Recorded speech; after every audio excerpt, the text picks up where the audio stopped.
प्रणाम मित्रों, कुलदीप भगत online classes में पुनः स्वागत है आपका।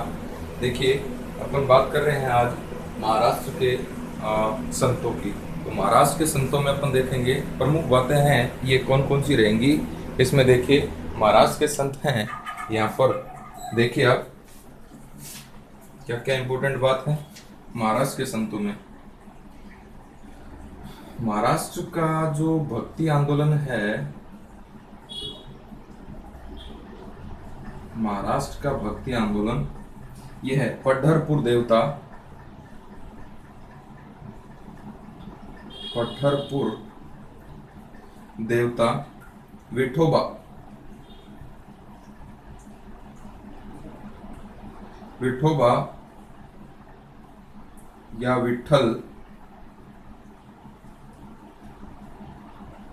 मंदिर के चारों ओर केंद्रित था। विठोबा जो थे यह कृष्ण के अवतार यहाँ पर कहे जाते थे। और यह आंदोलन जो है, यह आंदोलन पढ़रपुर आंदोलन के नाम से जाना जाता है। महाराष्ट्र के अंदर दो संप्रदाय थे इस आंदोलन के। एक संप्रदाय तो था बरकरी संप्रदाय,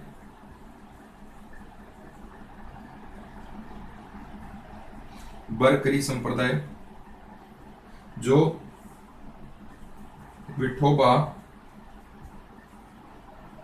को विठोबा या कृष्ण के भक्त थे। और बरकरी संप्रदाय के अंदर कौन कौन से प्रमुख संत थे? ज्ञानदेव,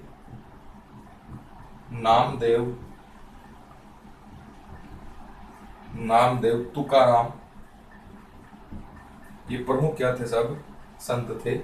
दूसरा था धरकरी संप्रदाय।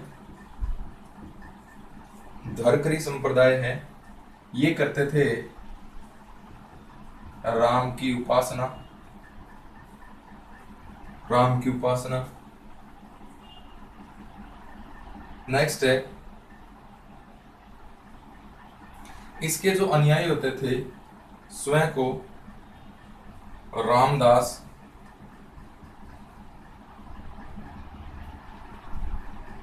रामदास कहते थे, रामदास अभिहित, रामदास अभिहित कहते थे। और इसका जो संप्रदाय, इस संप्रदाय में प्रमुख जो संत था यह रामदास था, रामदास। आगे देखिए अपन बात करेंगे अब प्रमुख संतों के संदर्भ में बात करेंगे। तो आपका है ज्ञानदेव, ज्ञान देव या ज्ञानेश्वर, 1271 से 96 तक इनका कार्यकाल था। महाराष्ट्र के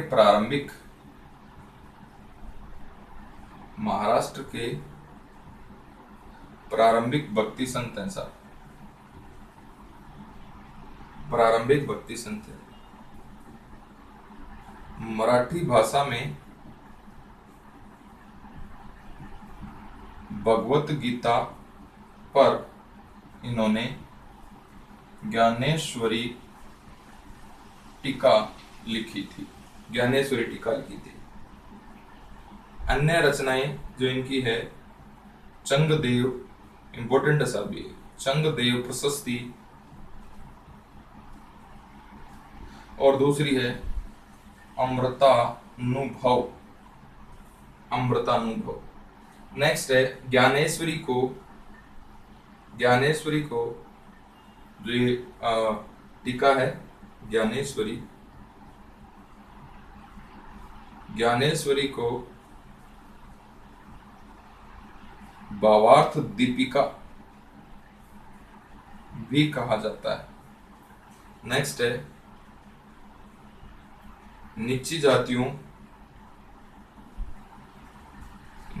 जातियों को धर्म ग्रंथों तक पहुंचाया, धर्म ग्रंथों तक पहुंचाने की अनुमति नहीं देते, अनुमति नहीं देते। इसके बाद में नामदेव की बात करेंगे। देखिए महाराष्ट्र के अंदर भक्ति आंदोलन है, ये देखेंगे तो महाराष्ट्र में प्रमुख देवता जो हैं वो है पंढरपुर देवता, जिन्हें विठोबा या विठल भी कहा जाता है। और महाराष्ट्र के पंढरपुर के अंदर ये मंदिर है किसका, विठोबा या विठल मंदिर, जो किसके अवतार हैं, कृष्ण के अवतार हैं। और इसी मंदिर के चारों तरफ जो है इस आंदोलन का क्या हुआ, विकास हुआ, या इसी पंढरपुर को केंद्र मानते हुए चारों तरफ है यह है महाराष्ट्र में क्या हुआ, भक्ति आंदोलन का विकास हुआ। और महाराष्ट्र में जो भक्ति आंदोलन है इसे पंढरपुर आंदोलन भी कहते हैं, तो कोई अतिशयोक्ति नहीं होगी। दो संप्रदाय थे, एक तो बरकरी संप्रदाय, एक धरकरी संप्रदाय। बरकरी संप्रदाय के लोग है विठोबा या कृष्ण की पूजा करते थे, यानी विठोबा को कृष्ण की पूजा के रूप में मानते थे। और बरकरी संप्रदाय है, इस संप्रदाय के प्रमुख जो संत थे ज्ञानदेव, नामदेव, तुकाराम थे। एक था धरकरी संप्रदाय जिसकी उपासना जो करते थे वो राम की उपासना करते थे और स्वयं को रामदास अविहित कहना, रामदास अविहित कहते थे धरकरी संप्रदाय के अनुयायी। और इस संप्रदाय का प्रमुख जो संत हुआ है वो कौन हुआ है, रामदास। तो इंपॉर्टेंट क्वेश्चन बनता है बरकरी संप्रदाय और धरकरी संप्रदाय। बरकरी संप्रदाय के जो लोग थे वो तो कृष्ण की पूजा करते थे, और धरकरी संप्रदाय के लोग हैं वो किसकी पूजा करते थे, राम की पूजा करते थे। यहाँ पर देखिए अब अपन बात करते हैं प्रमुख संतों की। तो ज्ञानदेव है, ज्ञानदेव है ये महाराष्ट्र के प्रारंभिक भक्ति संत माने जाते हैं। मराठी भाषा में इन्होंने ज्ञानेश्वरी टीका लिखी थी, किसके ऊपर, गीता के ऊपर, ज्ञानेश्वरी टीका। और ज्ञानेश्वरी टीका का दूसरा नाम है भावार्थ दीपिका, भावार्थ दीपिका भी इसका दूसरा नाम है। अब देखिए अन्य जो इनके ग्रंथ है, चंगदेव प्रशस्ति, ये क्वेश्चन पूछा हुआ है, चंगदेव प्रशस्ति, और है अमृत अनुभव, ये जो है ये इनकी अन्य पुस्तक है। नीची जाति है इनको कहते हैं कि इनको धर्म ग्रंथों तक पहुंचने की अनुमति नहीं देते हैं कि धर्म ग्रंथ है यह है, इनको पढ़ने का अधिकार नहीं है।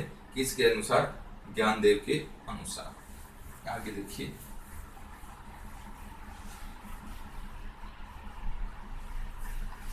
महाराष्ट्र के संतों की बात कर रहे हैं। अब देखेंगे आपकी जो है नामदेव, ज्ञानदेव की बात कर ली, नामदेव, ये सारे के सारे अपन बरकरी संप्रदाय के संतों की बात कर रहे हैं।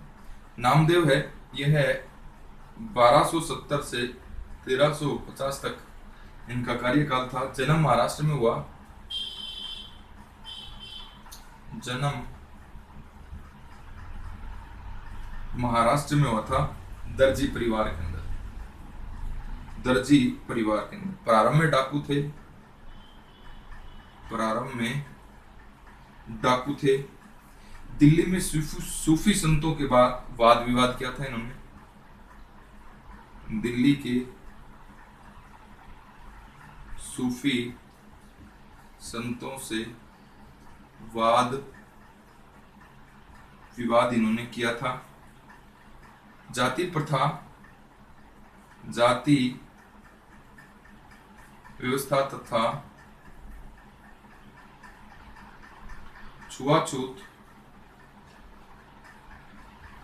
छुआछूत का खंडन किया इन्होंने।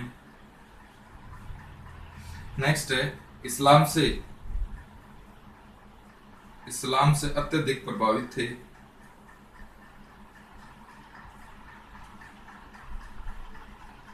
इस्लाम से अत्यधिक प्रभावित थे। ईश्वर की एकता पर इन्होंने बल दिया। नेक्स्ट है इनके उपदेश जो हैं ये सिखों के धार्मिक ग्रंथ गुरु ग्रंथ साहिब में भी क्या है, संकलित हैं।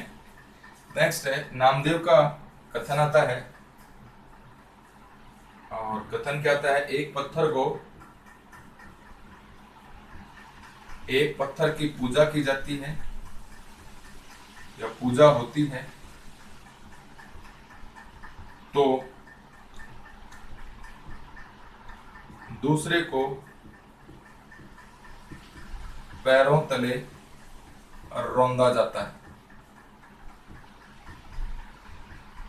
अगर एक भगवान है तो दूसरा भी भगवान है, ये इनका कथन है। नेक्स्ट है इनके भक्ति परक मराठी गीतों को एक नाम दिया गया अभंग। अभंग के नाम से जाना जाता है। नेक्स्ट है एकनाथ।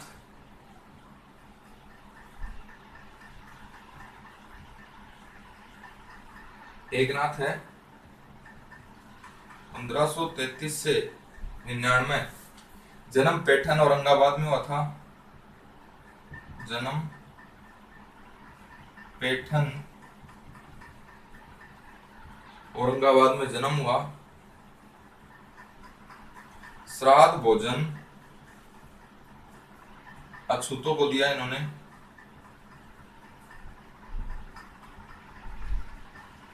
नेक्स्ट है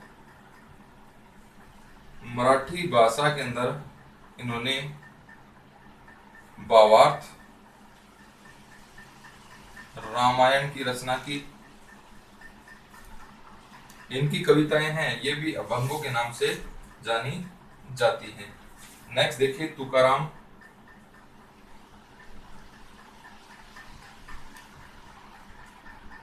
तुकाराम 1598 से 1650, निर्गुण भक्ति। अच्छा क्वेश्चन बनता है, निर्गुण भक्ति के संत थे साहब तुकाराम। शिवाजी के समकालीन थे। समकालीन किसके थे? शिवाजी के। शूद्र परिवार में जन्म हुआ था, बरकरी संप्रदाय में थे, राजकीय संरक्षण स्वीकार नहीं करते थे। इनको दक्षिण का कबीर कहा जाता है। दक्षिण का कबीर कहा जाता है। और इन्होंने शिवाजी की भेंट लेने से मना कर दिया था। भेंट लेने से इन्होंने मना कर दिया था शिवाजी की। देखिए नामदेव के बारे में बात करें, जन्म महाराष्ट्र में हुआ था, दर्जी परिवार में। प्रारंभ में क्या थे? डाकू थे। दिल्ली के सूफी संतों से ही इन्होंने वाद विवाद किया था। जाति व्यवस्था और छुआछूत का खंडन किया इन्होंने। इस्लाम से अत्यधिक प्रभावित एक अच्छा क्वेश्चन बनता है। ईश्वर की एकता पर बल दिया और अपने उपदेश हैं, इनके जो उपदेश हैं ये गुरु ग्रंथ साहिब में भी संकलित हैं। इनका एक कथन है, एक पत्थर की पूजा होती है और दूसरे पत्थर को रोंदा जाता है। अगर एक भगवान है तो दूसरा भी क्या है? भगवान है।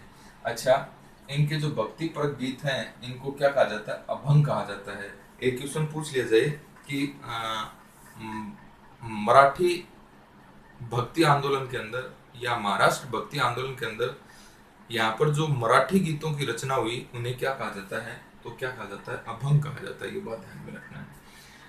एकनाथ, जन्म है पैठन औरंगाबाद में हुआ।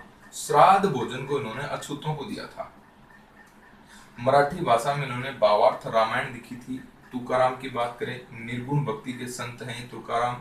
समकालीन किसके थे? शिवाजी के। इंपोर्टेंट हैं। शिवाजी ने इनसे भेंट करी थी और भेंट करने के बाद में शिवाजी ने इनको और भेंट स्वरूप कुछ उपहार देने लगे तो इन्होंने मना कर दिया था। यानी राजकीय संरक्षण ये कभी स्वीकार नहीं करते थे। और इनको दक्षिण का क्या कहा जाता है? दक्षिण का कबीर कहा जाता है। तो ये बात थी आपकी तुकाराम की। आगे देखिए रामदास। धरकरी संप्रदाय के थे रामदास। 1608 से 1681 शिवाजी के आध्यात्मिक गुरु थे साहब, ये शिवाजी के आध्यात्मिक गुरु थे। नेक्स्ट है रामदास ने ही शिवाजी को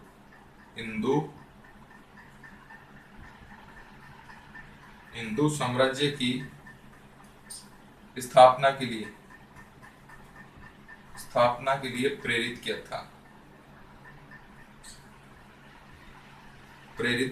किया था।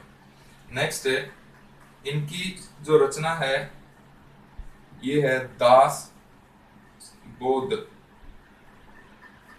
बोध इनकी रचना है। नेक्स्ट है एक अन्य है आनंद भवन भी इनकी रचना है। दरकरी संप्रदाय के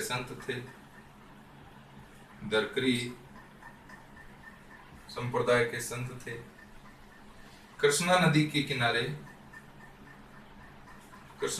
किनारे चपाल नामक स्थान पर इनका आश्रम था। नेक्स्ट है इनके द्वारा एक संप्रदाय चलाया गया जिसका नाम है परमार्थ संप्रदाय चलाया गया। परमार्थ संप्रदाय है यह चलाया गया। महाराष्ट्र के अंदर एक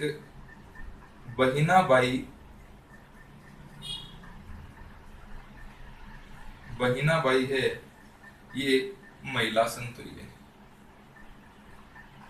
तो ये क्वेश्चन का ध्यान में रखेंगे कि बहिनाबाई है ये कहाँ की संत थी, महाराष्ट्र की महिला संत थी।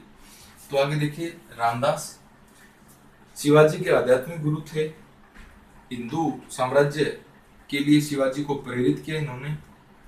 रचना इनकी दास बोध इंपोर्टेंट है, आनंद भवन है, दरकरी संप्रदाय के थे, कृष्णा नदी के चपाल स्थान पर इनका आश्रम था, इनके द्वारा संप्रदाय चलाया गया परमार्थ। और एक बहिनाबाई है ये महाराष्ट्र की क्या थी, महिला संत थी। तो ये बात हो गई आपके महाराष्ट्र के संतों की बात हो गई। इसके बाद में अपन बात करेंगे सूफी आंदोलन की आने वाली क्लास के अंदर। धन्यवाद।